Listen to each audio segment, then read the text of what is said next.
Ассалаумағалейкум қазақ бауырым, сенімен бірге қазақша онлайн бизнес каналы. Сен бұл каналдан интернетте қалай ақша табуға болатынын біле аласың. Сондықтан да міндетті түрде каналға жазыл және де қоңыраушаны басуды ұмытпа. Бүгін мен саған өте бір керемет схема айтқым келіп отыр. Бұл схема арқылы ақша табу үшін саған қалтаңнан ешқандай да ақша шығарудың қажеті жоқ. Сондықтан да міндетті түрде осы видеоға алдын ала лайк басып, видеоны соңына дейін мұқият қарап шығуыңды сұраймын. Сосын ескерту, бұл видеоның заголовогындағы сумманы көріп алып, бұл видеоға кіріп отырған болсаң, сенің настроениең түсірем. Себебі бұл схема арқылы ақша табу үшін жұмыстануыңа тура келеді, біраз тертуіңе тура келеді. Егер де сен халява іздеп жүрген болсаң, бұл схема саған арналмаған. Сол себепті видеоны жауып тастай беруіңе болады. Сонымен схеманы бастаймыз. Сонымен бұл схема арқылы жұмыс жасау үшін саған CPA партнерка деген сайттар керек болады. Егер де CPA партнеркалармен жұмыс жасап жүрген болсаң, сол CPA партнеркаларыңды қолданып осы схема арқылы жұмыс жасауыңа болады. Ал егер де сен CPA партнерка деген не екенін білмесең, бұрын естімеген болсаң, CPA партнерка деген нәрсені қысқаша түсіндірем.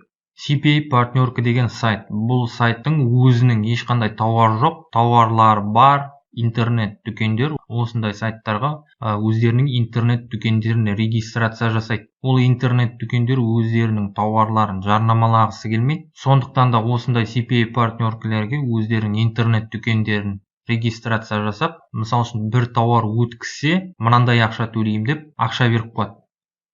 CPA партнеркаларға интернет арқылы ақша тапқысы келетін кез келген адам тіркеліп, сол жердегі өзіне ұнаған тауарларды жарнамалап ақша таба алады. Яғни CPA партнерка деген сайт тауары бар адамдармен жарнама жасап ақша тапқысы келетін адамдардың арасындағы посредник сайт. CPA партнерканың не екенін түсіндіре алдым деп ойлаймын. Егер де сен бұрын CPA партнеркалармен жұмыс жасап жүрген болсаң, жұмыс жасап жүрген сайттарың болса, осы схеманы қолданып жұмыс жасай беруіңе болады. Ал егер де сен CPA партнеркалар арқылы жұмыс жасап көрмеген болсаң, CPA партнеркалерге өміріңде тіркеліп көрмеген болсаң, мынандай сайт бар, Recruit Pro деген. Бұл сайттың ссылкасы осы видеоның описаниясында. Тіркелу жағын көрсетпеймін, тіркелу оп-оңай. Кез келген адам кез келген сайтқа тіркеле алады деп ойлаймын. Сонымен бұл сайтқа тіркеліп болғаннан кейін көп адамдардың сұрайтындары, бұл сайттан ақшаны қалай шығаруға болады деп сұрайды. Ақшаны бұл сайттан выплаты дегенді басып шығара аласың. Сосын бұл сайт арқылы тапқан ақшаңды минимальны 3000 рубль болған кезде ғана шығара аласың. Тапқан ақшаңды кез келген электронный кошелекпен шығарып алуыңа болады. Ваш кошелек дейді, мысалы үшін мына жерде выбрать кошелек. WebMoney кошелегімен шығарып алуыңа болады, Kiwi кошелегімен шығарып алуыңа болады, немесе Яндекс кошелегіне шығарып алуыңа болады. Сосын карточкаңа шығарып алуыңа болады. Бірақ қандай карточка, қандай мемлекеттің карточкасы екенін білмедім. Мен бұл сайт арқылы 2018-де бір рет 3000 рубль шығардым, содан кейін ақша шығарған жоқпын. Себебі бұл сайтпен жұмыс жасауды доғардым. Сонымен ақша шығару мәселесі түсінікті. Енді бұл сайттағы тауарларды жарнамалау үшін қандай кнопкаға, қай жерге басасың? Тауарларды таңдау үшін офферы дегенге басасың. Офферы деген тауарлар немесе интернет дүкендер деген мағына. Енді, мысал үшін, мына тауарды жарнамалағың келеді. Бұл тауарды тек қана Россияның адамдарына ғана жарнамалай аласың. Мына жерде қандай мемлекеттің флагы болады, сол мемлекетте жарнамалауға болады. Мына тауарды, мысал үшін, қазір тек қана Россияда жарнамалауға болады. Россиядағы бағасы, мысал үшін, мынау тауардың, мысал үшін, Россиядан бір клиент сатып алатын болса, мына товарды саған мынандай ақша төлейді, 500 рубль. Бұл түсінікті. Енді бұл тауарларды жарнамалау үшін міндетті түрде партнерский ссылканы жасайсың.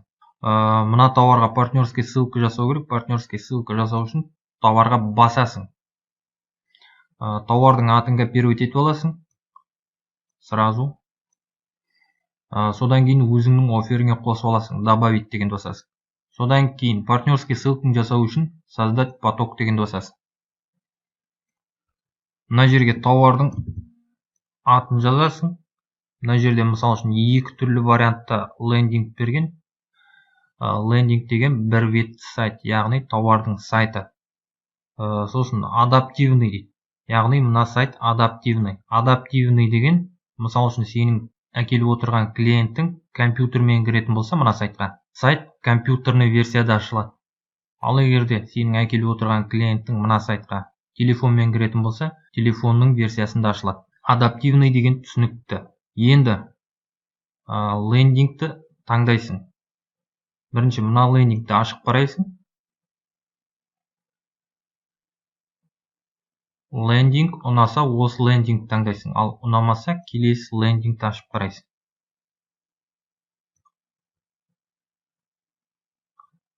Мына лендинг кішкене шамалы сияқты. Яғни көзге әдемі болып көрінбейді бұл сайт. Келесі сайт. Мысал үшін мына сайт уже кішкене әдемілеу. Қай сайтты ұнаттың, сол сайтты таңдайсың. Екінші сайт мысал үшін. Біздің таңдаған сайтымыз екінші сайт. Екінші сайт таңдайсың. Добавить дегенді басасың сосын. Өзіңнің офферіңе қосып аласың. Мынау сенің жаңа жарнама жасағың келген товарың мысал үшін. Мынау уже сенің партнерский ссылка. Мына партнерский ссылка арқылы біреу өтіп, мына товарға тапсырыс беріп, тапсырысты почтадан алып, ақшасын төлесе, мына товарды сатқаның үшін саған 500 рубль төлейді. Клиентің Қазақстанның адамы болса, клиенттің Киргизияның адамы болса, 400 рубль төлейді. Мысал үшін мына ссылканы қайтадан пайдаланғың келетін болса, мои потоки дегеннен іздейсің. Жаңағы товар, но сенің партнерский ссылкаң. Сосын өзіңе добавить етіп алған офферларды мои офферы деген жерден қарай аласың.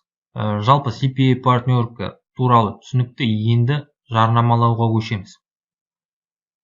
Тауарларды OLX арқылы жарнамалайсың.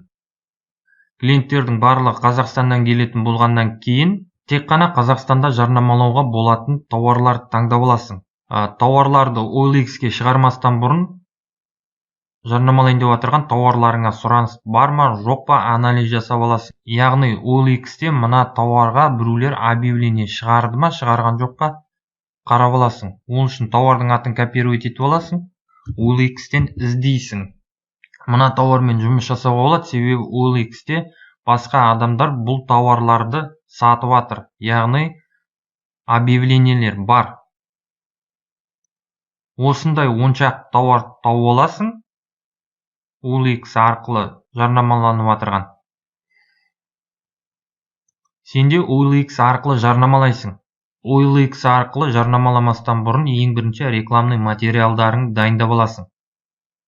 OLX-те бір категорияда 3 объявление шығаруыңа болады, бірақ үшеуі 3 түрлі болу керек. Яғни бір товарға 3 түрлі объявление жазасың, 10 товар таңдап алатын болсаң, 30 объявление жазасың, 10 ссылка, 90 сурет дайындап аласың. Яғни рекламный материалдарыңды дайындап аласың. Содан кейін OLX-ке барасың, OLX-те аккаунтың болса, сол аккаунтыңмен жұмыс жасай бересің. Ал егерде аккаунтың болмайтын болса, аккаунт ашасың OLX-тен. Мысал үшін мына товарды жарнамалайын деп жатсың. OLX арқылы мына товарды 3 қалаға шығаруыңа болады. Бірақ объявлениелерінің тексттері 3 түрлі болу керек. Объявлениенің тексттерін мына товардың сайтынан алсаң болады. Сен қай қалада отырсаң да, басқа бір 3 қаладан объявление шығаруыңа болады. Яғни уайымдамай қойсаң болады. Сосын контакты деген жерге өзіңнің ұстап жүрген номерің жазасың. Себебі клиенттер саған звондайтын болады, сен сол клиенттердің звоногына жауап бересің. Клиенттерің саған звондайды, мысал үшін, саламатсыз ба? Мен осындай товар бойынша звондап тұрмын OLX-тен. Товардың бағасы қанша, қай жерден алып кетуге болады деп сұрайды. Сен ол клиентке былай жауап бересің. Саламатсыз ба? Ондай товар сатам деп шығарып қойдым, товардың бағасы мынандай, бірақ ол товар қазір менде таусылып қалды. Егерде алғыңыз келетін болса, мен ол товардың сайтын берейін деп айтасың. Егерде клиент келсе, сол товардың партнерский ссылкасын бересің. Клиент сайтқа кіріп қарайды, товарды қарайды, бағасы көңілінен шықса, тапсырыс береді, сенің партнерский ссылкаң арқылы. Тапсырысын почтадан алады, ақшасын төлейді. Жаңа товарға қанша ақша төлейді бір сатылым үшін, сол ақшаны саған төлейді. Recall Pro сайты. Бұл да түсінікті. Енді бұл схема арқылы бүгін ертең ақша тауып кете алмайсың. Себебі саған әртүрлі адамдар звондайды. Біріншіден оған дайын болуың керек. Сосын 10 шақты тауар шығарсаң, 10 шақты тауарыңа да спрос болмауы мүмкін. Тоқтап қалмауың керек, ары қарата жалғастыра беруің керек. Бұл схема арқылы ақша тауып кету үшін. Бұл схема арқылы көбірек ақша табу үшін, мысал үшін 10 тауарыңның біреуіне спрос көп бол. Сол тауарға платный реклама сатып аласың, сосын бүкіл Қазақстанға сата аласың сол тауарды. Сонда ғана көбірек ақша табуыңа болады.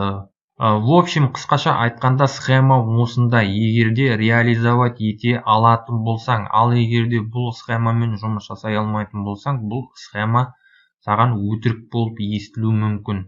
Сонымен мен видеоны осы жерден аяқтаймын. Егерде саған схема ұнаған болса, идея ұнаған болса, бұл видеодан бір өзіңе керекті информация ала алдым деп ойласаң, бұл видеоға лайк бас, комментарий жаз, әртүрлі әлеуметтік желілерде достарыңмен бөліс.